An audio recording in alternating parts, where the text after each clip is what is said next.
और भाभी कैसी हो आप? अरे ये कहाँ से आ गई? अरे भाभी क्या हुआ, मुझे देखकर खुश नहीं हो आप? आप बोल क्यों नहीं रही हैं?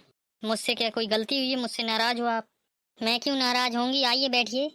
अरे पिंकी बेटा, देखो बुआ आई है, उन्हें पानी लेकर आओ। ला रही हूँ मम्मी पानी। भाभी आप मुझे पहले जैसी खुश नहीं दिख रही हो।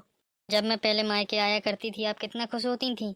हम लोग साथ में खाना बनाते थे, रोटी बनाया करते थे, काम किया करते थे। और हाँ भाभी, मम्मी भी हम दोनों का काम देखकर कितना खुश होती थी। अब तो मम्मी के बिना घर कितना सूना लग रहा है। अरे भाभी कुछ तो बोलिए, मुझसे कोई गलती हुई हो तो माफ़ कर दीजिए। मगर प्लीज़ भाभी मुझे देखकर मुंह मत बनाओ। अब तो मम्मी भी नहीं है, आपको ही मम्मी मानती हूँ मैं। अगर आप ही मुझसे मुंह फेरोगी तो मायके आकर मैं किससे बोलूँगी? ये बात आपको जब समझ में नहीं आई, जब आपने प्रॉपर्टी में हमारा हिस्सा ले लिया था। उस समय आप सोचती हैं आपको प्रॉपर्टी प्यारी है या मायका। और फिर आपने प्रॉपर्टी ले ली है तो मायके में क्या करने आई हो? और हाँ, माँ बाप थोड़ी ना हमेशा रहते हैं, उनका जाने का समय आया वो चले गए। अगर आपको इतना ही अपने भाई से और अपनी भतीजी से प्यार था तो आपने प्रॉपर्टी क्यों ली? आपने प्रॉपर्टी ले ही ली है तो मायके में क्या काम है आपका? आप अपनी प्रॉपर्टी के साथ खुश रहो। अरे भाभी ऐसा मत बोलिए, मुझे प्रॉपर्टी से नहीं आप लोगों से प्यार है। मैं अपनी भतीजी पिंकी से बहुत प्यार करती हूँ। और आपको तो पता ही है, मुझे जो प्रॉपर्टी मिली है मम्मी पापा की इच्छा से ही मिली है। पापा अक्सर कहा करते थे मेरी प्रॉपर्टी में से मैं अपना आधा हिस्सा अपनी बेटी को दूंगा। पापा ने तो अपनी इच्छा से मुझे आधी प्रॉपर्टी दी है। उन्होंने जितना भैया को दिया उतना ही मुझे दिया। माँ बाप जो अपने बच्चों को अपनी इच्छा से देते हैं उसे लेने में क्या हर्ज है? भाभी अगर आपके मायके वाले आपको अपनी प्रॉपर्टी में से हिस्सा दें तो आप नहीं लोगी? सब बहनें आपके जैसी नहीं होती, कुछ बहनें अपने भाई का भला सोचती हैं ना। प्लीज़ भाभी आप ऐसा मत बोलिए, आप बोलती हो तो मुझे बहुत बुरा लगता है।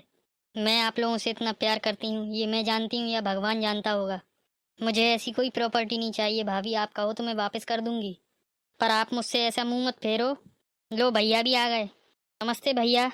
और प्रिया तुम कब आई? फोन नहीं किया तुमने। जब तक मम्मी पापा थे आप खूब फ़ोन किया करते थे। उनके जाने के बाद आप मुझे भूल ही गए हैं। 2 महीने हो गए आपने मुझसे बात तक नहीं की। कल से मेरा मन हो रहा था, बहुत आप लोगों को याद कर रही थी तो मैं आज चली ही आई। आप तो मुझे भूल गए हो। मैंने आपको और भाभी को कई फ़ोन किए, आप लोगों ने मेरा फ़ोन नहीं उठाया।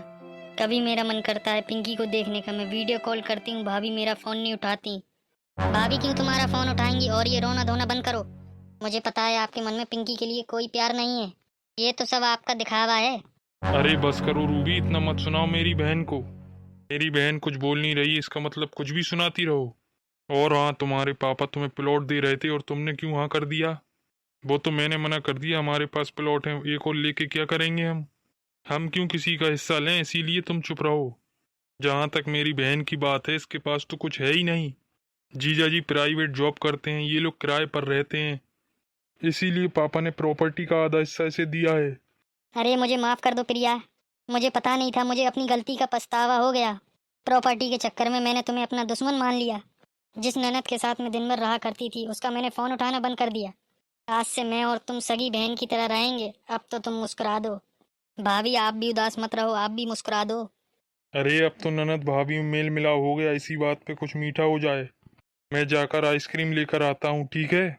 हाँ जल्दी जाइए, चोकोबार लेकर आइए सबके लिए। हाँ भैया सब मिलकर खाएंगे। दोस्तों वीडियो अच्छा लगा हो तो लाइक करिएगा। और ऐसी वीडियो देखने के लिए हमारे चैनल को सब्सक्राइब ज़रूर करें।